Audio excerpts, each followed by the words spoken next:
All right, Lloyd, you know what? This is season two. Season two of Why Wells Fail. How do you feel about that? I'm excited. A lot going on. I've been watching this, your company really dial in on your processes and your systems. At today's episode, we're talking about the industry usually chases like a silver bullet. We're hoping that one little thing happens to be exactly what we needed and we have a good well that produces well. But your argument is actually you should be focusing on processes or a system. No, that's absolutely correct. And, I really didn't understand the intricacies of a process and why they were so important until I had the opportunity to sit on the sidelines for a few years and, do some self reflection, number one, and then learn a lot. And also in understanding how to what's the difference between a process patent and what a utility patent looks like, and why are they different? And there's just so many different lessons. Our company, we run EOS, which is from the book Traction, and we run that system, that process to help us have visibility in our business. There's just so many life lessons I'm finding that a process keeps you from practicing insanity, doing the same thing over and over again, expecting different results. Yeah, that's excellent. So the entrepreneurial operating system, that's what EOS stands for. So let's start with what's the difference between a utility patent and a process patent? Well, utility patent is usually a thing. It can be, like in our industry, it can be a chemistry, a specific chemical compound. Your original Bic lighter had a process patent, had a utility patent on it. But something that a lot of us are have had to use in our life is a statin, and Lipitor is the original heart intervention that was a process patent. And what they did is they made a discovery on how to inhibit the deposition of lipids in your heart. And any chemistry that intervened in that mechanism, they owned. And so they owned the process, and it took Merck a long time to do that. But the most significant difference is for a process to be patented, all of these unique steps that are involved within that process have to yield a specific result. And it's so much more encompassing. Like a Bic lighter, it didn't keep, Zippo lighters were out before them. There were all these different and utility patents. They can just be a variation of something that's already been patented. They're not necessarily unique and novel. And most, not all, but most process patents are more utility, are more novel, or have not had the level of work and understanding that it takes just to find something that does something. It's like a tool, right? Mm-hmm. That gives you a result. So tell us, all right, so you, Refined Completions now has a process patent. What's the name of the process? Well, we call it the Pathfinder Process, and that name was unique. We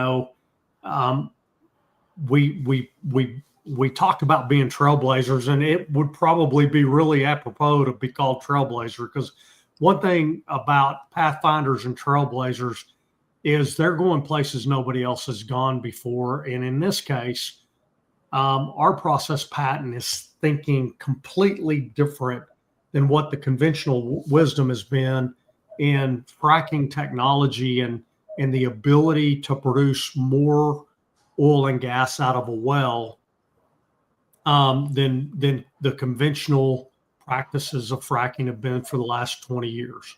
And, there's been learnings, but there's not been the ability to take all these different learnings and then create an understanding that is predictive at the surface of what's going to happen downhole.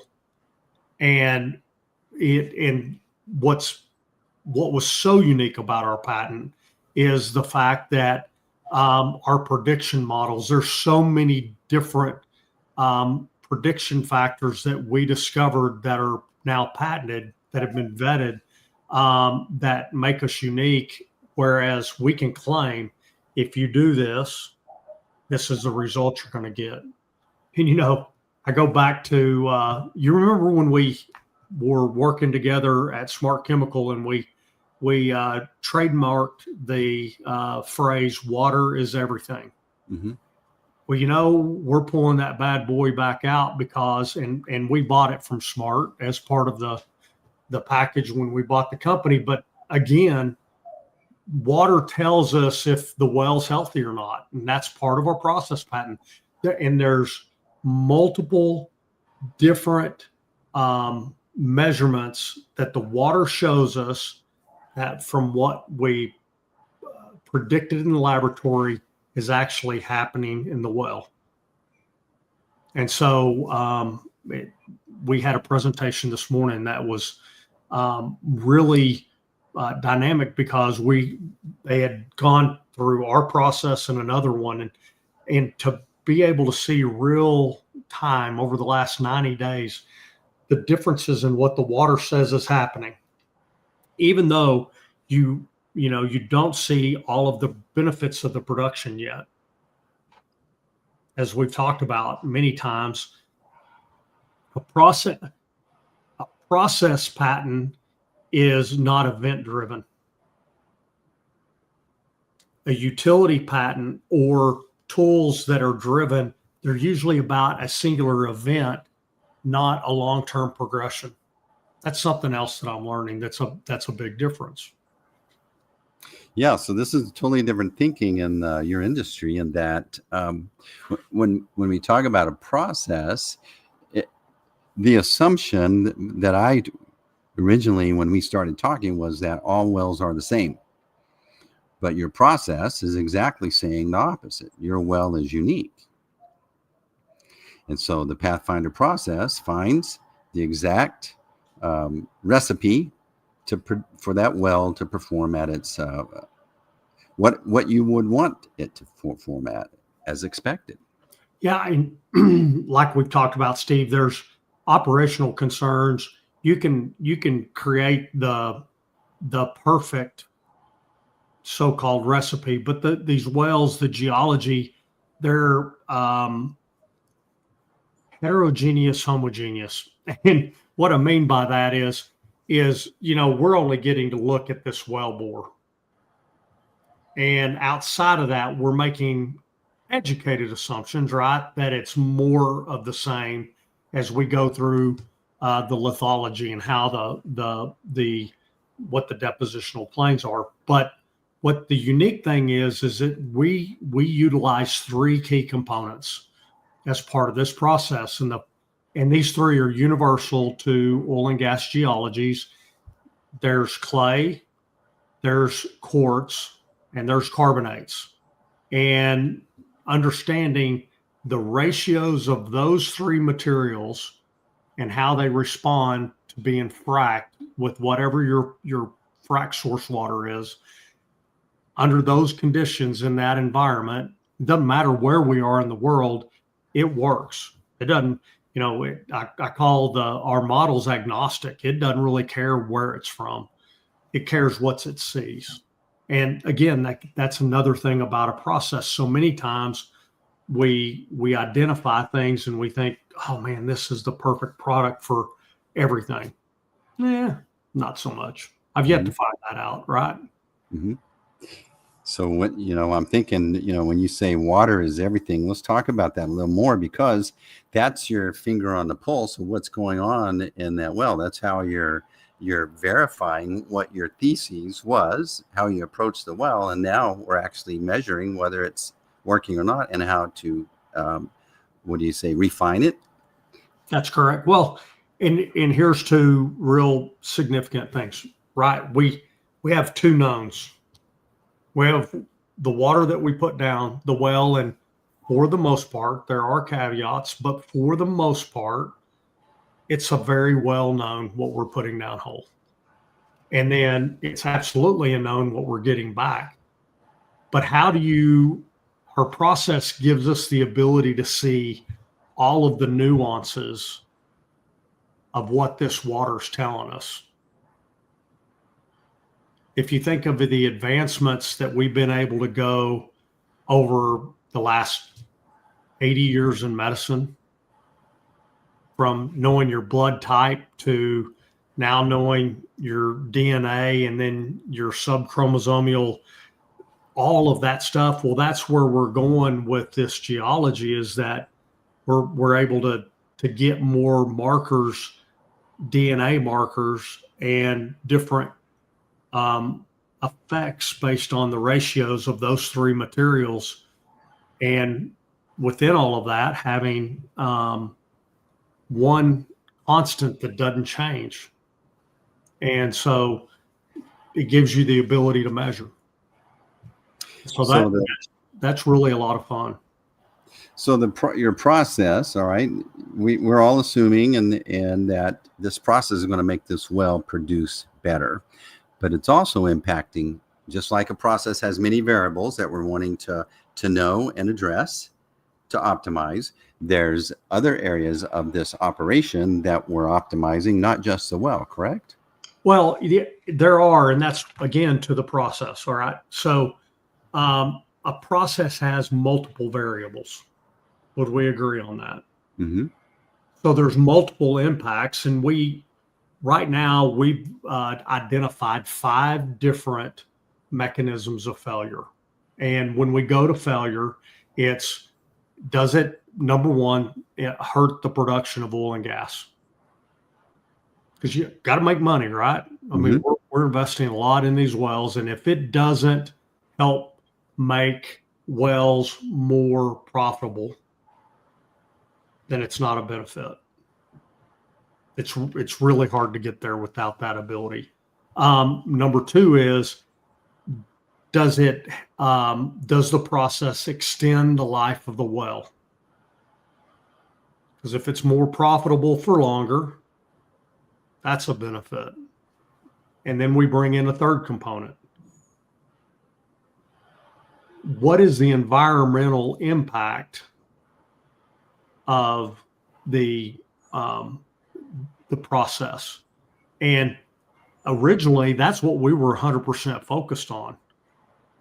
And then serendipitously, we found out, hey, by focusing on the impact of the degradation of the geology and CO2 and also H2S, now we've taken 2 very expensive waste streams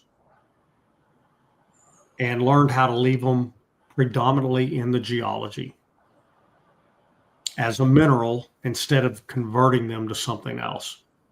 So that's another part of the process. And then we've been able to model the type of oil and gas the geology is going to produce. And we're not doing that from the economic standpoint or telling a refinery, hey, here's how much natural gasoline you're going to make, and diesel and other derivatives of fractionating that oil. But we do it because it helps us know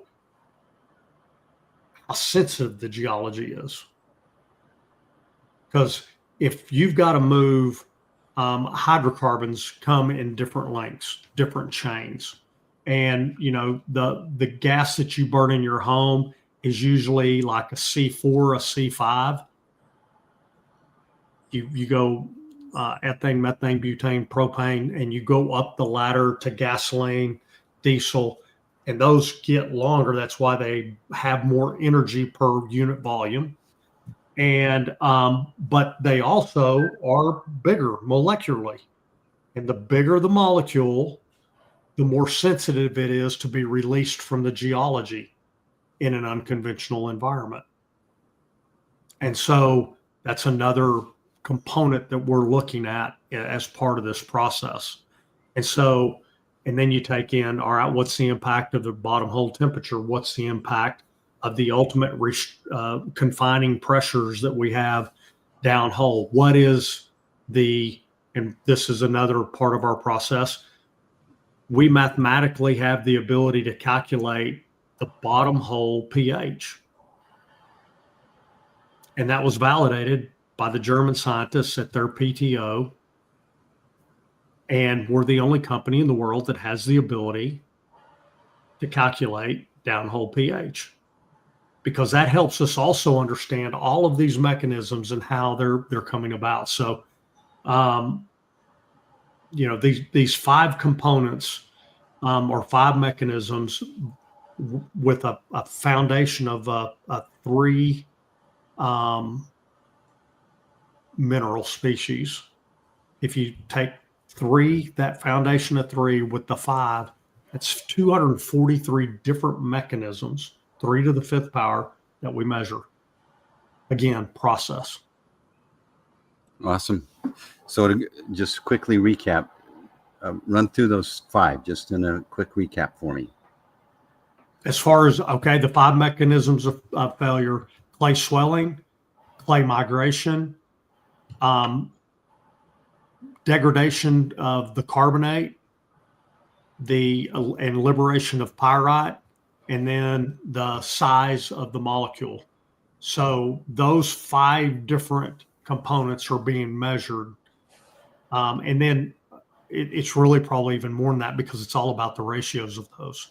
So those are the things, those are the components that we measure, and the impact on the geology. And one of the key parts of those combined is the geology transforming downhole?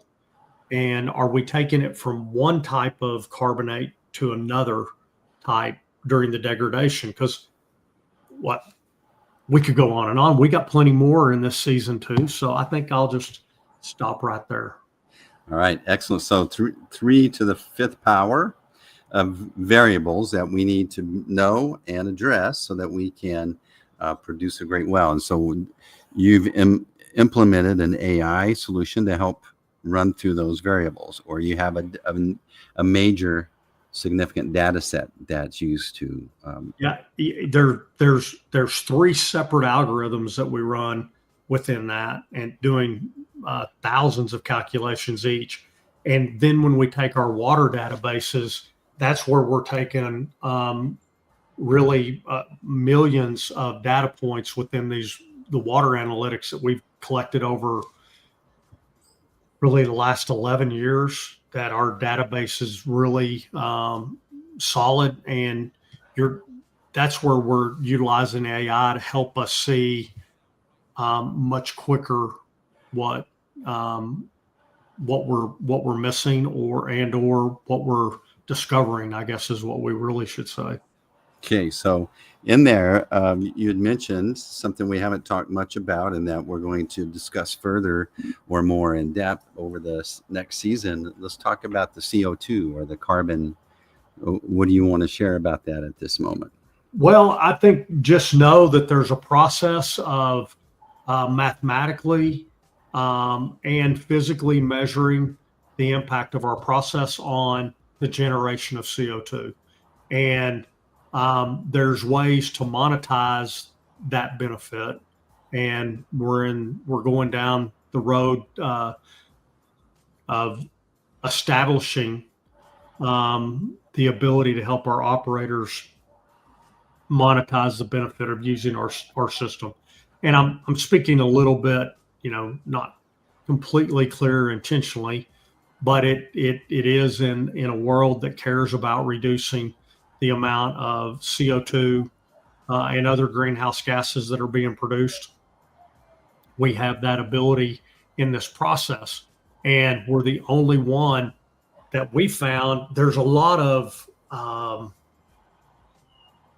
supposition on the benefit, and there is some measurement. It's like some companies are stripping CO2 from the air, capturing it, and then injecting it downhole and in these storage caverns, and concentrating the CO2.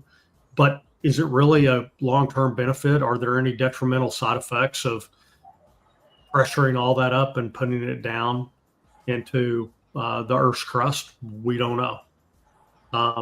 This, we know we're leaving what has naturally occurred in its most natural state, still while it gives us the ability to produce oil and gas.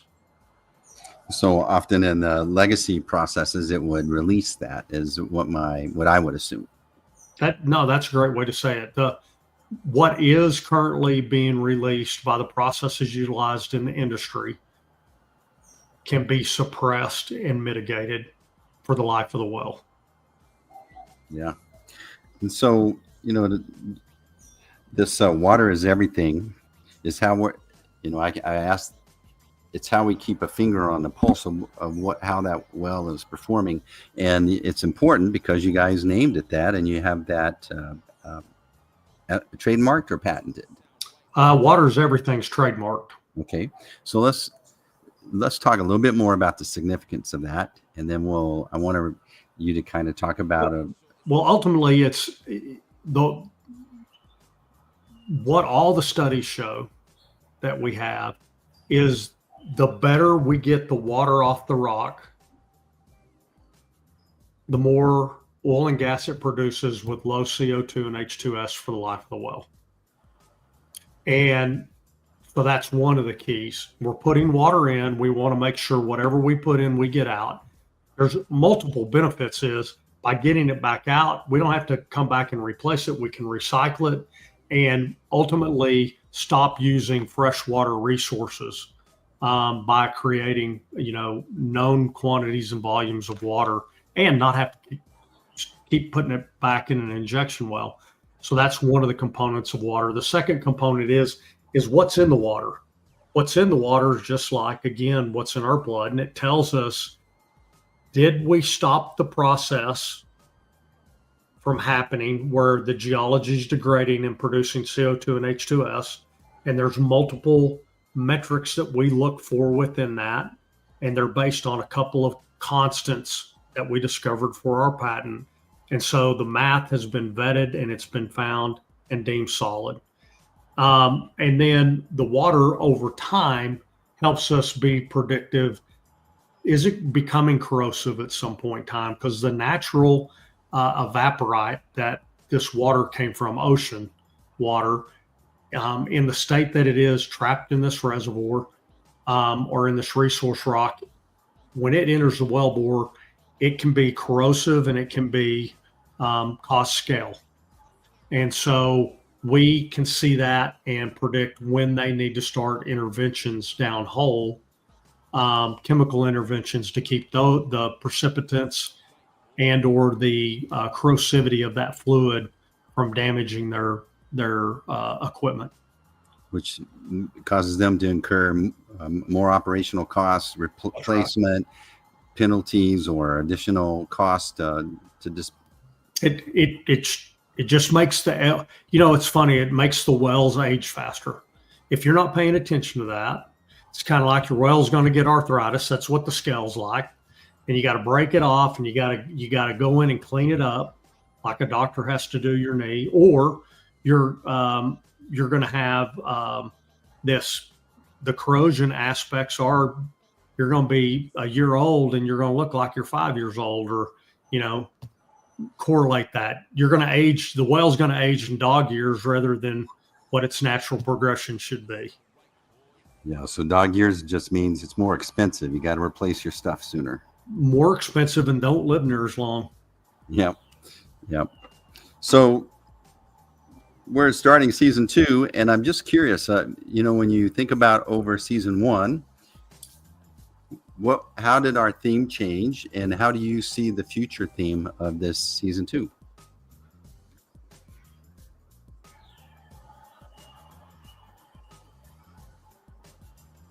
Well, the transition is confidence, right? And that's one of the key things is, do you want to go from guessing to knowing? And now statistics are important when you have the higher your numerical number, your N value, the higher the quality of the statistics you have. Our statistics are growing every single day. Our our measurement. And with that, the certainty increases. And so when we started this, we thought we knew, we thought we had something unique and special, but we were pregnant. And then the patent office told us we had a baby. So now we're evolving that and making sure that we're maturing it. And that's what our conversations are going to be about, is what is that maturation process? How do we communicate that? And then how do we provide the most value to the companies that choose to work with people that have a Pathfinder process versus a wish and guess. Absolutely. That's exciting. So we started off, you didn't have an official patent. Now you do. And we're getting case studies. We're getting applied implementations. And so we're excited about revealing some other ways for the well to be even more valuable. Absolutely. To these folks. Anything else you want to share? I think we've had a mouthful today, and yeah. I hope everybody's enjoyed the last couple of weeks off, but they were looking for this shifting into second gear. Yeah, let's do it. So Lloyd, you know, folks listen to this, they reach out to you. So let's say somebody's listening now and they haven't reached out yet. What's the best way to connect with you? refinedcompletions.com or lloyd.brown@refinedcompletions.com. Those are really the two best ways. And of course, I have quite a few people through LinkedIn that respond to this as well. And we carry on conversations there as well. So. All right. Why Wills Fail Season 2. We're moving from silver bullets to predictable processes. That's exciting, Lloyd. Thank you. Good job. So we'll see everyone on next week at the same time on Why Wells Fail. That's a wrap.